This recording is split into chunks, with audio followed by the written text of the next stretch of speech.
the playground right now. We'll join them. Here, how's that? Is that better? I don't want to yell at you. So, well, first of all, thank you so much for coming tonight. I just want to say a couple of things. I want to gather parents and grandparents over here as much as I could. Because at the beginning of the year, I didn't get a chance to really speak to all the parents and the grandparents who have children at the school. So first of all, let me thank you. I don't have kids, I'm not married, I don't have kids, but I stand in the front row and I cheer on families. So thank you for doing such good work in raising your kids. And thank you also for sending your children to JPII. I'm new, but I've been very impressed to see all the things that are happening in our school. I want you also to know that Father Zachary and I want to do anything we can to support you in helping you raise your kids. We know that that's your job, not our job, but we want to support you, we want to cheer you on. So if there's anything that we can do to help you, don't hesitate to ask. For those of you who may not be Catholic and you send your kids to our school, a special thank you to you. I don't know who you all are yet, but I'm very, very grateful that you send your kids to our school. And again, if Father Zachary and I can help in any way, don't hesitate to call on us. We'd be glad to do anything we can to help you. I wanted to have the adults come over because I wanted to share a little bit kind of where my heart is, the direction that our lives are taking, Father Zachary and I, being priests of school, because it is quite a responsibility, and we take it real seriously. I want to tell you, first of all, I'll start off by telling you a story. Something that happened to me about 8 years ago. I was at a church conference. There was about something like 2,500 people at this conference. It was a huge ballroom down in Detroit, filled with church people from churches, parishes, Catholic churches all over Michigan.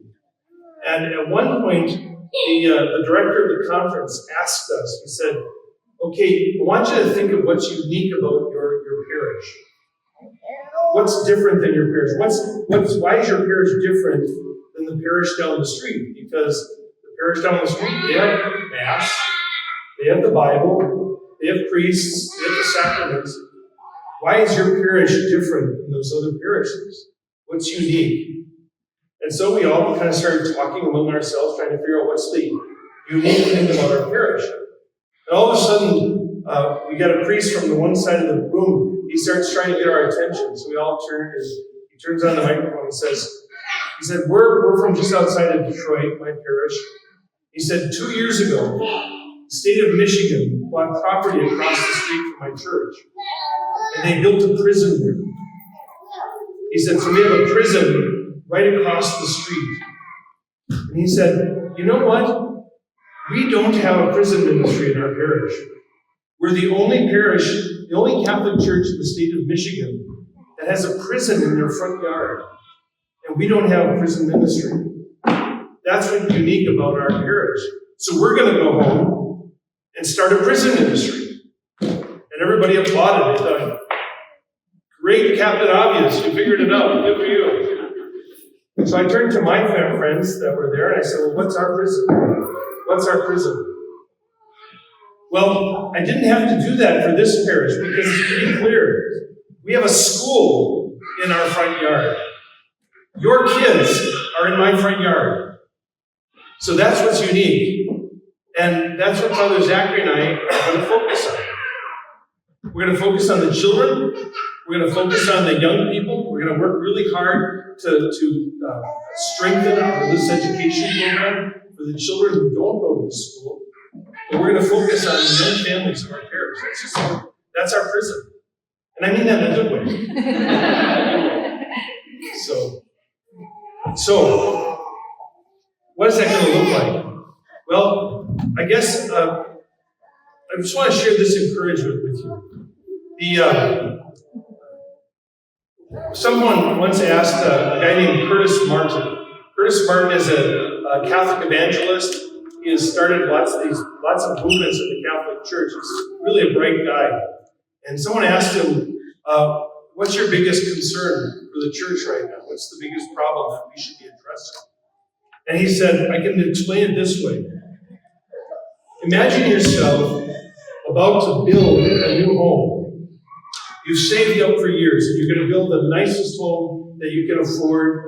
And so you hire a great architect, and you tell him spare no expense.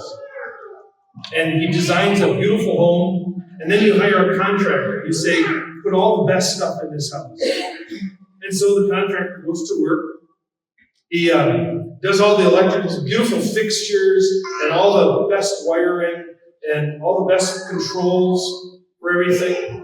And then finally the house is done. So you invite your family and friends over to see your new house. You're so excited. And the contractor hands you the keys, gets in his truck, and leaves. And you're so proud, you can't wait for your family to get there. And you go into the dining room, and you turn on the lights, and nothing happens. And so you go into the living room. None of the lamps will go on. None of the lights will go on. So you go into the kitchen, and you're trying to turn stuff. Nothing is turning on. And you think, what have I've been cheated. I've worked so hard for this house, and nothing's working. And then you thought, wait a minute. I wonder. So you go into the garage, and you find the breaker panel. You find the main breaker, and you go click, and all of a sudden all the lights come on. That was the problem. You didn't hit the breaker. And so the lights didn't come on. All the hardware was there. Beautiful fixtures, great wiring, great controls, but it didn't work because the breaker wasn't flipped. Curtis Martin says that's the problem with church people today, especially the Catholic Church. He said, we do such a great job of teaching our kids about the faith. They really learn what we're teaching them. They know everything about the faith. But by the time you get out of Catholic school, you know who Jesus is. You know he died for us. You even know the day he died. You know the day of the week he died. Everybody knows that stuff. Catholics especially. Protestant churches, they will look at Catholics and they'll say, they know their faith. They know their church. They know what the church teaches. But our problem is, we don't flip the breaker somehow. That's what Curtis Martin said. We learn about Jesus, but our problem is we don't get to know Jesus. That's what he said is the biggest difficulty in the Catholic Church today. And I would suggest it's probably the same in all the other churches. That's one of the problems we have. You can teach people lots of facts about the faith, but do you teach them how to have a relationship with Christ? Because then what happens, as kids get older, they start to check out. I bet you some of you have noticed that about your older kids already.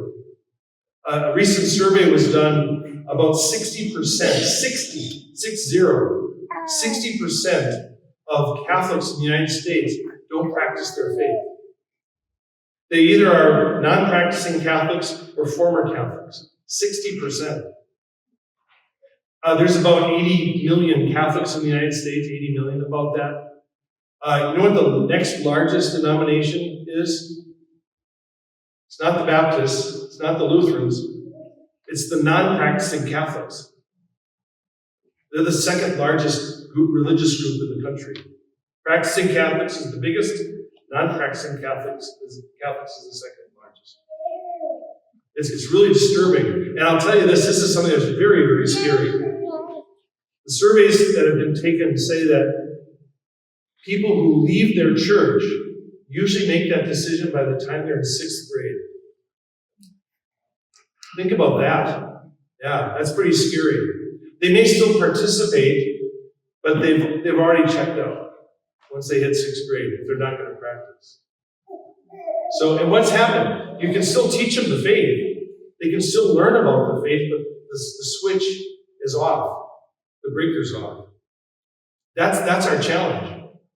That's your challenge as parents. That's our challenge as priests. It's the school's challenge. How do we help those children connect to Christ in a way that they're not just learning facts, but they're learning how to live their faith? Now, we've done a lot of studies, so we know a lot of what doesn't work, but we do know a couple things that do work, stuff that does work. That's what I wanted to share with you tonight, something to focus on, something that we can all focus on together as we begin the school year. One thing that we know by all the surveys that are taken, and you'll be happy to know this part, the factor that appears to help a child adopt their faith, where they really have a relationship with Christ and continue to practice their faith after high school, is if they went to Catholic school. That's the number one factor. So, good job. Good job. You're on your way. That's the first thing. It doesn't guarantee it. I went to this school. I grew up at this school. It wasn't in that building. That was Lincoln School when I was growing up. It was a public school. This is my parish. Resurrection was my parish. I've wanted to install like a little brass plate right here that says, "This is where JPII received his first Holy Communion."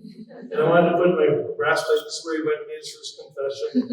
Celebrated his Mass at Thanksgiving. But I don't think the bishop would allow me. So I grew up in this parish. I grew up at the end of 13th Street. I attended the Catholic school. I've only seen a handful of my classmates since I returned to Menominee at Mass. It doesn't guarantee, going to Catholic school, sending your kids to religious education, it doesn't guarantee that your kids are going to practice the faith, but it is the number one factor. Of course, I mentioned in my bulletin column for this weekend, I think it is this upcoming weekend, there are two things about parents. Mothers, what we know from our surveys is that mothers are the ones who kind of give children the faith. They give them faith, they teach them how to believe, they teach them how to trust, they teach them compassion. That most of that comes from mothers. Fathers, of course, you do it too, but predominantly it comes from mothers. So it's a lot of responsibility on you mothers. You give all your kids the good stuff. But fathers, here's what the survey says about you guys. If you don't practice your faith, your kids won't. Yeah. And check out a church. If you ever go into a church and there's no kids, look around, there's very few young men. If the men aren't going to church, the kids don't, especially the teenagers. Teenagers don't go to church if the fathers don't go to church. So, fathers, you've got a big responsibility too. Sorry about that. That was going to be easy, but it's not.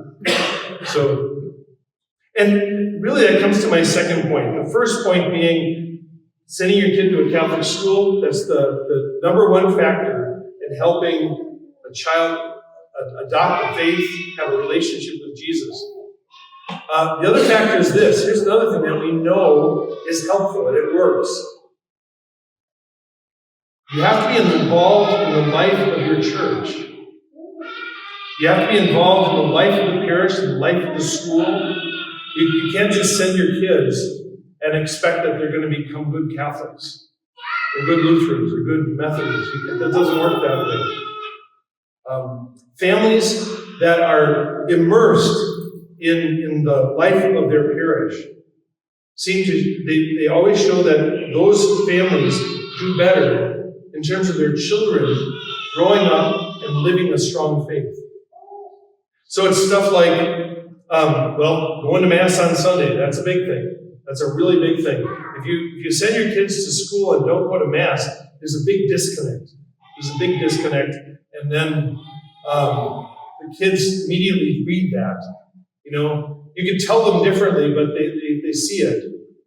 They see that we're saying this is important, but then we're not going to do it. That becomes difficult for the kids. And they realize it's not that important. We don't make a sacrifice in our family to get to Mass, and so it's not really worth it. That's the message. So definitely going to Mass. Another thing would be being involved in the ministries. So Father Zach and I are going to be recruiting for altar servers, boys and girls. So please support that, families. If your child is at all interested in being an altar server, please encourage them in that. Because a couple things happen when you're an altar server. You're close to the altar. You're close to the Eucharist. And that changes hearts. Those kids get to see right up front what's happening at the altar. So, another great thing. Just being involved in volunteering. One thing I've heard several times at different meetings over at the school, I've been trying to get to every meeting.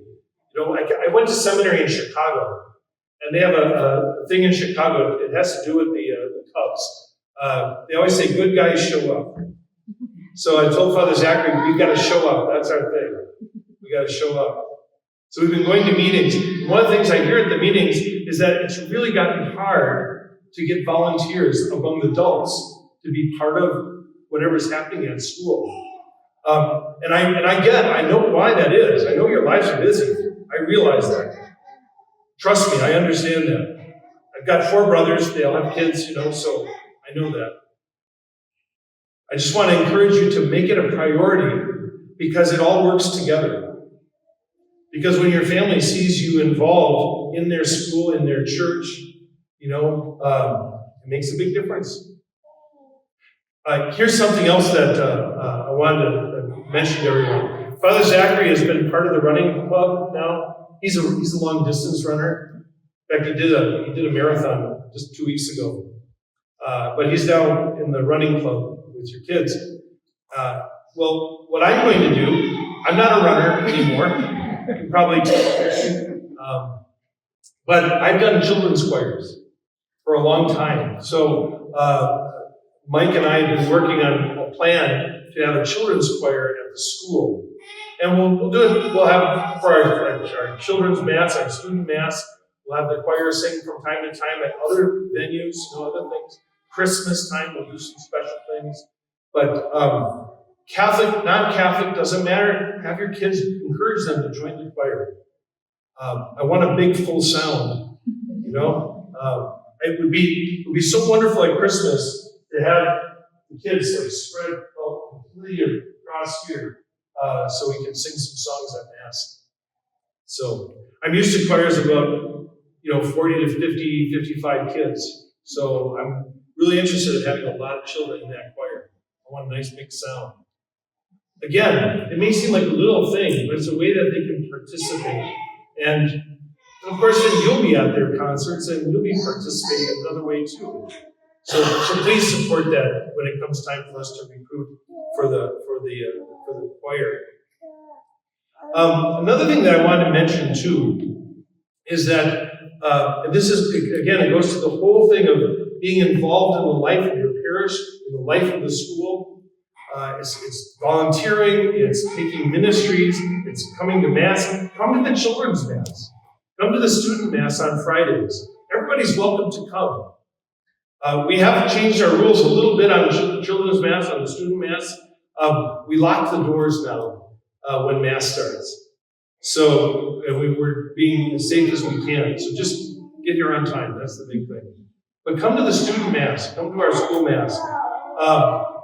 Along with that, maybe you're one of those folks who was raised Catholic and there's a lot of stuff you missed. And you'd like to learn more. Father Zachary and I are going to be starting up a Bible study, a parish Bible study, and it looks like we're going to offer it twice a week. So it'll be the same lesson, but it'll be twice a week. We'll offer it, I think, in the evening over at Holy Spirit on Wednesdays, it looks like. We're still trying to work out if there's a conflict with another group. But we'll probably be at Holy Spirit on Wednesday nights. And then on Friday mornings, we'll have it here at Resurrection after the school Mass. So if you come to the Mass, stay for the Bible study. It'll be 1 hour long. We'll have refreshments. It's not a video series. It's us that are going to be doing the series. I'll be doing Bible. I'll be starting that in just a couple of weeks, so kind of watch for it. If you'd like to learn more about the faith or how Catholics understand the Bible, please join us for that. And there's no cost. Just come. And I also try, when I do my lessons for those Bible studies, I try to make it so I was trained to be a teacher, So all you teachers, you'll recognize this. I have like a unit where I have my goals, but then I have objectives for each lesson. And it's like every teacher does that. But you can come to any lesson and get something out of it. You won't miss out. If you miss one of the lessons, you can still come in and you'll be able to appreciate the lesson. They do build on each other, but I work on each lesson so that anybody can walk in at any time and benefit. I'll also say this, if you're not Catholic, a couple of things. You're welcome to join us for those Bible studies. My guess is that most of the mainline churches do kind of read the Bible the same way, for the most part. There are some differences, important differences, but for the most part, we read the Bible the same way. So if you're not Catholic, you'd probably enjoy the Bible study as well. The other thing, too, if you're not Catholic, you want to learn more about the Catholic Church, please let me know. I'd be glad to help you with that. And for those of you who are Catholic, and maybe missed some of your sacraments growing up, maybe your marriage was celebrated outside the church, or anything like that, just let us know. Father Zach and I would be glad to help you with that. Anything that we can do to strengthen your relationship with the church. So that's a lot of stuff. But I just want you to know that Father Zachary and I are here to support you because you've got such an important job. And I fear that I've now laid a bunch of other responsibilities on you. But if you just be yourselves and be good people and strive to live your faith, your kids will take that. But we do have to make faith a priority. Otherwise, as the surveys tell us, people drop away from their faith. And if you're kind of away from your faith right now, maybe take this as a time to give it another try. There's going to be some good years here. I'm so happy that Father Zachary was assigned here to Menominee with me. We had worked together once before. In my previous parish, he was a seminarian. And he came to live with me and another priest, and we worked together for a summer. So I was really pleased when the bishop said he was going to send Zach to be here with me. It's a good time to be part of our community, both at the school and here in our parishes, both Holy Spirit and here. So maybe just take that as an invitation to do something more with your faith if you need that. So I don't want to leave Father Zachary stranded out there for too long. He has backup, but I think he's the uncle of only one small child, so he's a I've got lots of nephews and nieces. What? Trial by fire, yes. So I have a feeling we'll go out there and find Father Zachary on the ground. But before we go, do you have any questions that you'd like to ask me, or any concerns, or anything that you'd like to ask about? Yeah. It's not a question, but I subbed for theology last week, and there was more than 3 kids who expressed that they want to be baptized. Wow. So if you just want to pop into those theology rooms and be connected. Actually, I am subbing. Oh, perfect. In theology next week, I think, isn't it? Yes. Next week, yeah. So Father Zachary and I are going to be subbing. Our theology teacher, regular theology teacher, is going to be out for a week. So we're going to be subbing. And the other thing, too, I neglected to say this. I also worked it out with the teachers. We're going to start a schedule so that Father Zachary and myself, and possibly Father Jins, he's the pastor of both Precious Blood in Stevenson and Holy Redeemer in Birch Creek. So the 3 of us will be able to come into the classes and teach different things during at least once a week. Many of you have been to Mass and seen Monsignor Joe Gouin.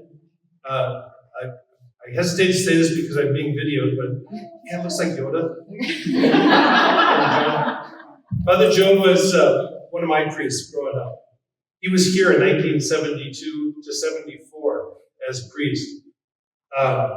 He will go down as probably the best pastor that our diocese has ever had. He just retired at 88. 60 years a priest, 60 years. So Father Joe was here for 2 years, and then he went out to Holy Redeemer for many years. Some of you who grew up at Holy Redeemer may remember him. And Monsignor Joe right now is living at the rectory of Holy Spirit. And it's been great spending time with him, being with him. I thought he might even come tonight. But Monsignor Joe, he and Father Norman Klisch and Father Pat Wisniewski, my priest when I was growing up, they were in the school every week. And I asked Father Joe about that, and I said, you were in the school every week. He said, oh yes, that's what was expected of us. That's what was expected of us. And I can still remember the stories they told. I can still remember them knowing our names. I can still remember Father Norm coming to pick me up and driving over with my brother and a couple of other servers so we could serve a funeral. And then we get to eat lunch downstairs. That was always cool. So Father Zachary and I are going to be doing that. We're going to make sure that we get over to school. I think we've been over almost every day, except for when we were going to our priest meeting this week. We've been over at some point during the day. So we're going to try to be a big presence. You'll see me a lot this year. So, anything else, anyone? Any other comments or questions? All right, I think we have a rescue mission now. We can, if they're out on the playground, we can head out to the playground. If they're not, we'll go back to the gym. And we're just, Father Zachary has lined up a couple of short animated films to talk about the new saints that were just canonized. And so we'll read a little bit about, or see a little bit about them when we're done here. So again, thanks. We'll head out back over and